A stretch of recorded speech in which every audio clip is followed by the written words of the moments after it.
விவசாயியோட நெல் வயல்ல ஒரு சிட்டுக்குருவி கூடு கட்டி குஞ்சு பொறிச்சு வாழ்ந்துச்சான். ஒரு நாள் அந்த தாய்க்குருவி இறதேடி வெளியே போன சமயத்துல அந்த விவசாயி வந்து வயலை பார்த்து, நெல் நல்ல பருவத்துக்கு வந்துருச்சு, வெளியூர்ல இருந்து ஒரு 20 ஆளுங்களை வர வச்சு அறுவடை பண்ணிடலான்னு தன்னோட மனைவி கிட்ட பேசிக்கிட்டே போனாராம். அதை கேட்டுக்கிட்டு இருந்த குஞ்சுங்க தாய்க்குருவி வந்த உடனே அழுதுகிட்டே விஷயத்த சொல்லிச்சுங்களாம். தாய்க்குருவி கவலைப்படாதீங்கன்னு சொல்லி சமாதானப்படுத்துச்சான். 5-6 நாள் கழிச்சு வழக்கம் போல தாய்க்குருவி இறதேடி வெளியே போன சமயத்துல அந்த விவசாயியும் அவங்க மனைவியும் வந்தாங்களாம்.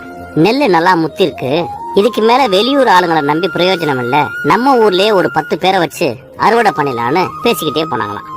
அதை கேட்ட குஞ்சுங்க தாய்க்குருவி வந்த உடனே அழுதுகிட்டே சொல்லிச்சான். அப்பவும் அந்த தாய்க்குருவி கவலைப்படாதீங்கன்னு சொல்லி சமாதானப்படுத்தி தூங்க வச்சுச்சான்.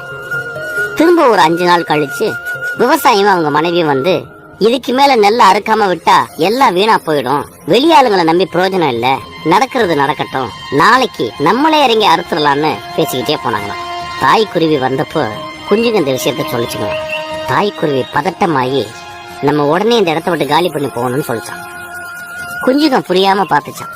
அந்த தாய்க்குருவி சொல்லிச்சான், ஒரு வேலையை செய்யறதுக்கு ஒருத்தன் மத்தவங்களை நம்பிக்கிட்டு இருக்க வரைக்கும் அந்த வேலை நடக்கவே நடக்காது. எப்போ ஒருத்தன் தன்னை நம்பி நம்மளே இறங்கி செய்யலான்னு முடிவுக்கு வந்துட்டானோ அதுக்கு மேல அந்த வேலை நடக்காம இருக்கிறதுக்கு வாய்ப்பு இல்லைன்னு சொல்லிச்சான்.